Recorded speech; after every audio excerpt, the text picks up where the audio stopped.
Hello everyone, welcome to my channel. I'm Evelyn and today we are going to start the revision of basic math. तो start करते हैं basic बातों से। 1.33 को हम लिख सकते हैं 4/3, 0.71 को हम लिख सकते हैं 5/7 ताकि हमारी कैलकुलेशन हो जाए थोड़ी easy. Pi square is equals to 10, infinity is equals to 1/0। 1 को अगर हम इन्फिनिटी बार मल्टीप्लाई करें तो हमारा आंसर क्या आएगा 1। अगर किसी भी डिजिट की पावर 0 होती है तो उसका आंसर क्या आता है 1। Next is 3 minus infinity. इसका मतलब ये क्या लिख रहा है 1/3 इन्फिनिटी। इसका मतलब ये वाली वैल्यू बहुत बड़ी आ जाएगी और 1 को इतनी बड़ी वैल्यू से डिवाइड करेंगे तो हमारा आंसर भी 0.00 समथिंग आएगा। इतना बड़ा आंसर आएगा तो इसलिए हमने यहाँ पे 0 ही लिख दिया। नेक्स्ट है log 1 to the base e is equals to 0। हमें ये पता है ये क्या होता है हमारा रिजल्ट और ये होती है हमारी power. e is equals to e to the power 0 is equals to 1। ये हमने अभी पढ़ा है ऊपर ही, तो इस वजह से इसका आंसर क्या आ रहा है 0। नेक्स्ट है अगर इन log x इंटू वाई करते हैं तो ये ऐड हो जाते हैं। log x to the base a plus log y to the base a, ये दोनों क्या हो गए ऐड। ही मल्टीप्लाई में थे, यहाँ पे क्या हो गए ऐड। अगर इसकी पावर हो जाती है n, अगर किसकी पावर log x की पावर हो जाती है n तो ये आ जाता है बाहर। और अगर बेस की पावर हो जाती है n, मतलब बेस की अगर हमारे पास पावर है तो वो 1/n हो जाएगी। नेक्स्ट है log x to the base y, तो इसको इन्वर्स कर देंगे और यहाँ पे x की जगह जाएगा y की जगह क्या जाएगा x। इसी की एप्लीकेशन है ये वाला।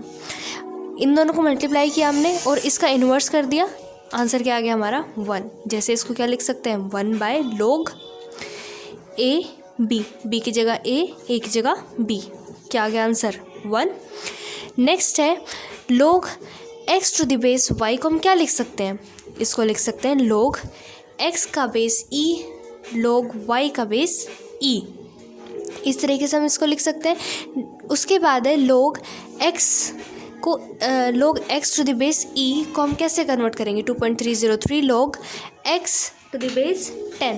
इसमें कुछ नहीं करना है, e की जगह 10 रख देना है, x है ही, log और 2.303 से मल्टीप्लाई कर देना है। cos x का इन्वर्स होता है साइन sec थीटा का इन्वर्स होता है cos, tan का इन्वर्स होता है cot। ये वाली टेबल हम 10 से लर्न करते आ रहे हैं। इसमें क्या है 0, 1/2, 1/√2, √3/2, 1, ये सारी वैल्यू होती हैं साइन की। कोस में वैल्यूज़ जो साइन की हैं उन्हीं को लिखेंगे लेकिन इन्वर्स ऑर्डर में। 90 साइन 90 है, यहाँ पे 1, यहाँ पे कोस 0 1 हो जाएगा 1, √3/2, 1/√2, 1/2 एंड देन 0। इन्हीं को अगर डिवाइड कर देंगे तो हमें tan थीटा की वैल्यू मिल जाएंगी क्योंकि हमें पता है tan theta is equals to sine by cos. Next आते हैं सर्कल पे। आर्क लेंथ क्या होती है r theta. Angle does not have dimension but unit, इसकी यूनिट होती है रेडियन और स्टेरेडियन। नेक्स्ट आ जाते हैं इसकी रेंज पर। साइन थीटा की रेंज -1 से लेके 1 तक होती है, इसकी वैल्यू -1 से लेके 1 तक वेरी करती है। Same for cos. Sine square की अगर हम बात करें तो -1 का अगर हम स्क्वायर करेंगे तो क्या आ जाएगा 1, और 1 इसकी मैक्सिमम वैल्यू होती है। तो यहाँ पे इसकी वैल्यू कैसे वेरी करेगी 0 से लेके 1 तक। ऐसे ही कोस स्क्वायर की 0 से लेके 1 तक। tan थीटा की -इन्फिनिटी से लेके प्लस की इन्फिनिटी तक।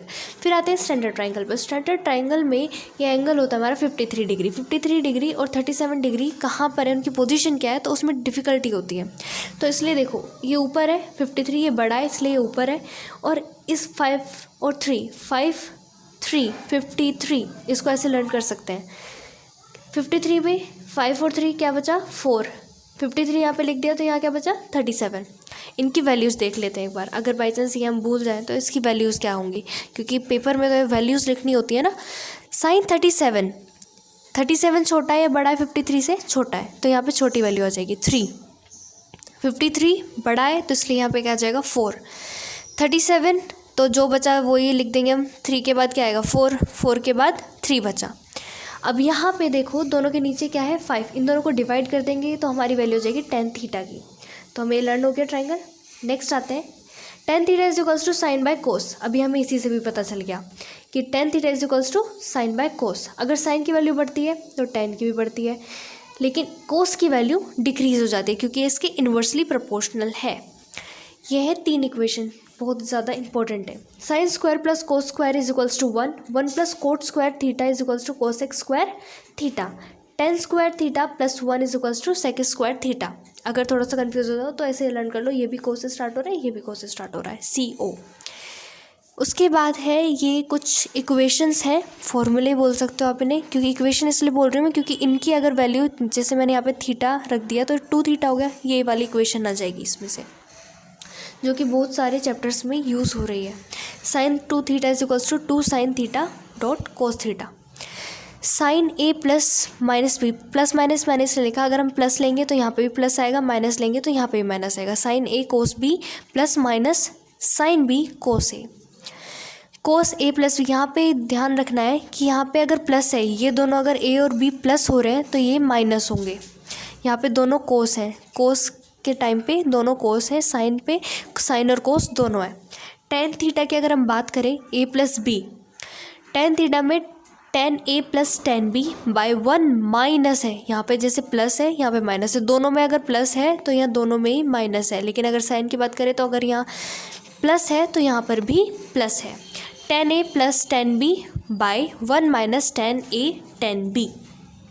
नेक्स्ट आते हैं, अगर A और B की वैल्यू मैंने थीटा रख दी, यहाँ पे अगर A और B की वैल्यू मैंने थीटा रख दी तो ये क्या हो जाएगी, sine 2 theta is equals to 2 sine theta dot cos theta. और यहाँ पे कोस में अगर मैंने ऐसे किया तो क्या आएगी मेरे पास equation, cos 2 theta is equals to cos square theta minus sine square theta. अगर मैंने इनकी एंगल, ये वाला जो एंगल है थीटा, मैंने हाफ कर दिया तो क्या हो जाएगा 2, 2 से 2 कैंसिल, और यहाँ पे 2, ये इसको कैंसिल मत करना क्योंकि ये थीटा 2 है, थीटा हाफ किया गया है यहाँ पे, और यहाँ पे थीटा के पास ही था ये, तो इस वजह, पास मतलब ये थीटा का ही ट्वाइस था, इस वजह से कैंसिल हो गया। लेकिन यहाँ ऐसा नहीं है। उसके बाद ये आ गई मेरे पास वैल्यू, ये थीटा ही है, alpha is equals to theta, ये अल्फ़ा को ही मैंने थीटा लिया, या फिर आप कह सकते हो थीटा को ही मैंने अल्फ़ा लिया है। उसके बाद अगर मैं यहाँ पे वैल्यूज़ पुट कर दूँ, यही वाली इन तीन में से ही अगर मैं वैल्यूज़ पुट करके देखूँ तो मेरे पास 2 इक्वेशन आ जाएंगी। एक जिसमें 1 प्लस कोस 2 थीटा है वो 2 कोस स्क्वायर थीटा के इक्वल है, और जिसमें 1 माइनस कोस 2 थीटा है उसमें 2 साइन स्क्वायर थीटा के इक्वल है। वो अगर माइनस आ गया तो साइन आ जाएगा, और अगर मैंने रखा प्लस तो यहाँ पर क्या आ जाएगा कोस स्क्वायर, प्लस में कोस और माइनस में साइन। इसमें क्या लिख रहा है, एंगल को छोटा बनाया जा सकता है परपेंडिकुलर को छोटा करके। इसका मतलब मैं क्या कहना चाह रही हूँ, अगर मुझे एंगल छोटा करना है, अगर मुझे एंगल क्या करना है छोटा करना है तो मैं परपेंडिकुलर छोटा बनाऊँ। अगर मैंने एंगल बड़ा, अगर मैंने परपेंडिकुलर बड़ा कर दिया तो मेरा एंगल भी बड़ा हो जाएगा। ये एज्यूम करो ये 30 होगा, ये 60 होगा, ऐसा कुछ। तो अगर मैं एंगल को बड़ा बनाना चाहती हूँ तो मुझे परपेंडिकुलर भी बड़ा बनाना होगा। अगर एंगल को छोटा बनाती हूँ तो परपेंडिकुलर भी छोटा बनाना होगा। स्मॉल एंगल के लिए tan theta is equals to sine theta is equals to theta, इन्हीं की वैल्यू रख दी जाएगी यहाँ पे। अगर ये दोनों इक्वल है, स्मॉल एंगल है, तो हम टेन थीटा की वैल्यू उसका थीटा ही रख देंगे, और कोस थीटा के लिए ये हो जाएगी 1। नेक्स्ट है, इसकी ट्रिक क्या है, add sugar to coffee, add sugar to coffee, sine का इन्वर्स कोसेक, टेन का इन्वर्स कोट। इस वजह से ये दोनों भी क्या हो जाएंगे पॉजिटिव, और ये दोनों भी क्या हो जाएंगे पॉजिटिव। ये ऐड शुगर टू कॉफ़ी, ये सारे पॉजिटिव हैं इन क्वाड्रेंट्स में, इसमें सब के सब पॉजिटिव है, इसमें सिर्फ साइन और कोसेक पॉजिटिव है। तो अगर जैसे हमने निकालना है sine 90 minus theta, 90 minus theta, इसका मतलब ये कहीं पे यहाँ पे लाई कर रहा है, और 90 इस वजह से इसका क्या हो जाएगा, फंक्शन चेंज हो जाएगा, साइन का क्या हो जाएगा कोस, लेकिन पॉजिटिव रहेगा। क्यों? क्योंकि 90 माइनस थीटा है, फर्स्ट क्वाड्रेंट में है यहाँ पे। एक और एग्जाम्पल ले लेते हैं, साइन 180 माइनस थीटा, 180 है, इसका मतलब फंक्शन इसका चेंज नहीं होगा, साइन का साइन रहेगा। 180 माइनस थीटा, इसका मतलब यहाँ पे 180 माइनस थीटा 80 से कम है, तो सेकंड क्वाड्रेंट में साइन क्या है यहाँ पे पॉजिटिव, तो इसलिए यहाँ पे क्या आ जाएगा पॉजिटिव आ जाएगा यहाँ पे हमारा साइन। नेक्स्ट आते हैं, ये वही वाली बात लिखी हुई है। अब आ जाते हैं वाई की मैक्सिमम वैल्यू पे। वाई क्या होता है हमारा स्लोप, वाई की मैक्सिमम वैल्यू क्या होती है, इसका root a square plus b square, minimum क्या हो जाएगी इसी का माइनस कर देंगे, ये मैग्नीट्यूड ले लिया हमने। उसके बाद स्मॉल एंगल अप्रोक्सीमेशन, इसमें क्या होगा 1 minus x to the power, अगर कोई पावर होगी n तो उसको हम यहीं पे लिख लेंगे, यही इसी से मल्टीप्लाई कर देंगे एक्स के फंक्शन से। नेक्स्ट है GP series, geometric progression series. इसका कॉमन रेशियो कैसे निकालते हैं, जो जैसे यहाँ पे लिखा हुआ है 1 2 3 4, तो ये मैंने बाई चांस ले ली, इसी का मैंने निकालना है 5 6, तो मुझे कॉमन रेशियो निकालना है। तो मैं एक ये वाली टर्म कोई सी भी ले सकती हूँ, मैं ये टर्म ले लूँ और इससे एक पहले वाली ले लूँ, तो ये क्या हो जाएगी मेरी nth टर्म, और इससे पहले वाली क्या हो जाएगी, इससे पहले वाली क्या हो जाएगी n-1 टर्म। फॉर एग्ज़ाम्पल 2 4 6 8 10, तो यहाँ पे मैंने क्या लिया, ये वाली वैल्यू ले ली, कोई सी भी ले सकते हैं, मैंने ले लिया 6। अब 6 तो nth टर्म हो गई, n-1 मतलब इससे एक पीछे वाली, ये ले लिया मैंने 4, क्या ले लिया मैंने 4। तो इसका कॉमन डिफरेंस, फॉर एग्ज़ाम्पल मैंने ले लिया 1 1/2 1/4 1/8 1/10, तो मैंने ले लिया 1/4 फॉर एग्ज़ाम्पल, कोई भी ले सकते हैं वैसे तो। nth टर्म क्या हो गई मेरी 1/4, और n-1 क्या होगा, एक इससे पहले वाला, तो 1/2 ले लिया मैंने, इनकी मल्टीप्लाई कर दी, मेरा आंसर आ गया 1/2।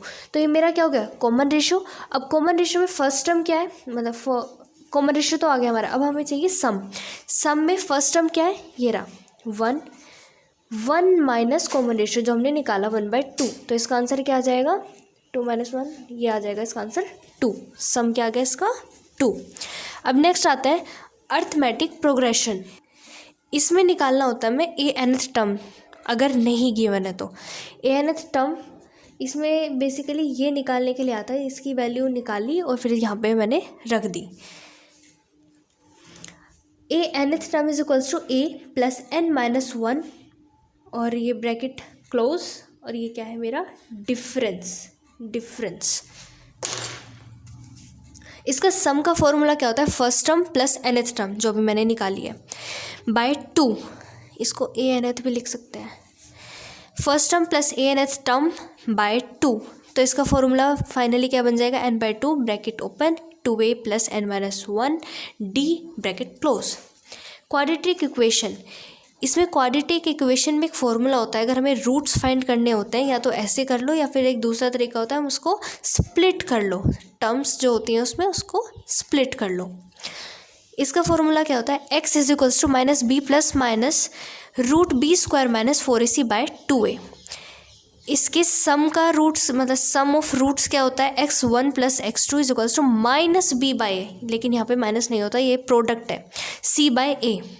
मोड वाले जो क्वेश्चन होते हैं उसमें क्या करना होता है, जैसे इसका ग्राफ बनाने के लिए बोल दिया गया या फिर इसका ग्राफ बनाने के लिए बोल दिया गया, तो हम क्या करेंगे, सबसे पहले इसका मोड हटाएंगे, इसका ग्राफ बनाएंगे, उसके बाद जो भी चीज़ नेगेटिव में होगी उसको पॉजिटिव में बना देंगे। नेक्स्ट हम आते हैं graph between 1/x 1/x² and 1/x³। इसमें ग्राफ ये ज़्यादा इंपॉर्टेंट इसलिए हो जाते हैं क्योंकि ग्रेविटेशन इलेक्ट्रोस्टैट दोनों में ही आते हैं। और देखो जैसे यहाँ पे लिखा भी हुआ है 1/x किसके लिए होता है, 1 लाइन चार्ज के लिए, 1/x² point charge, 1/x³ for dipole. जितनी ज़्यादा पावर कम होती जाएगी उतना ये लाइन लेटती जाएगी मतलब क्या है, देखो बेंड हो रही है ना, नीचे की तरफ बेंड हो रही है, ये x³ नहीं है 1/x³ है, तो इसकी पावर क्या हो रही है, कम हो रही है। और देखा जाए इसकी तो देखो ये तो इससे ज़्यादा ही है, तो इसलिए ये क्या हो रहा है, ऊपर है, लेकिन ये कम है इस वजह से नीचे आ गया। यहाँ पे ज़्यादा क्लियरली दिखेगा, यहाँ x² है तो पावर इसकी क्या है, ज़्यादा है, और यहाँ पे क्या है x1 मतलब हाफ है, तो यहाँ पे क्या हो रहा है, पावर इसकी कम है, तो इसलिए लाइन नीचे आ गई। x का ग्राफ ऐसा बनता है, e-x का ग्राफ इस साइड बनता है, माइनस है इस वजह से यहाँ से स्टार्ट हो रहा है, प्लस है इस वजह से इस साइड से स्टार्ट हो रहा है, y की तरफ फर्स्ट क्वाड्रेंट की तरफ से स्टार्ट हो रहा है। उसके बाद ये भी दोनों बहुत ज़्यादा इंपॉर्टेंट ग्राफ है। नेक्स्ट आते हैं सर्कुलर पाथ। इसकी जो रेडियस होती है उसको कैसे लिखते हैं, x² + y² is equals to r²। अगर इसको r² से डिवाइड कर दिया जाए तो हमारे पास इक्वेशन क्या आ जाएगी, x² / r² + y² / r² is equals to 1। और अगर इलिप्स के लिए देखा जाए तो हमारे पास क्या आ जाएगा, x square by a square plus y square by b square is equals to 1। क्यों? क्योंकि यहाँ पे रेडियस तो सेम होती है, ये तो रेडियस तो सेम है हर जगह से, लेकिन अगर इलिप्स की बात करें तो रेडियस कुछ ऐसी हो जाती है, यहाँ पे कुछ और होती है और यहाँ पे कुछ और होती है। तो इसलिए हम क्या लिखते हैं, x square by a square plus y square by b square is equals to 1। Area is equals to pi a b, इसका एरिया क्या होता है पाई, जैसे इसका क्या होता है पाई आर स्क्वायर, सर्कल की बात कर रही हूँ मैं, पाई आर स्क्वायर, लेकिन इलिप्स का क्या होता है पाई ए बी, क्योंकि दोनों की रेडियस अलग अलग है। सरकमफ्रेंस इसका क्या होता है 2 पाई आर सर्कल का, और इलिप्स का क्या होता है पाई ए प्लस बी, रेडियस अलग अलग है इसीलिए। यहाँ पे रख के देख लो, अगर आपको लग रहा हो ये गलत है तो हम कैसे चेक करेंगे इसको आर प्लस आर कर लो तो ये क्या हो जाएगा 2 पाई आर आ गया ना, क्योंकि ये क्या हो गया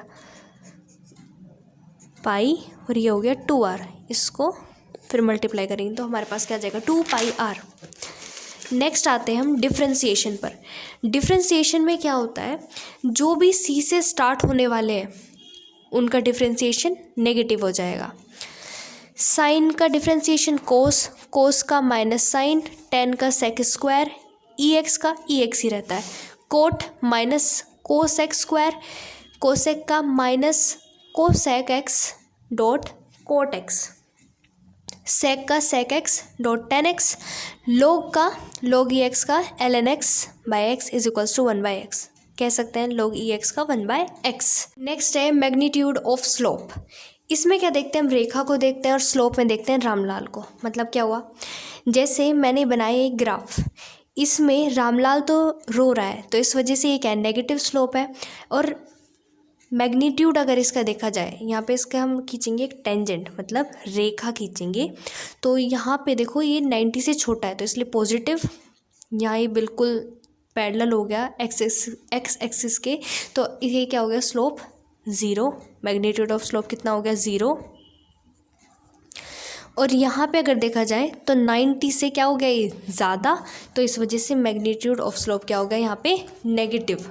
इस वजह से हमने बोला कि मैग्नीट्यूड ऑफ स्लोप के लिए हम देखेंगे रेखा को और स्लोप के लिए देखेंगे हम रामलाल को।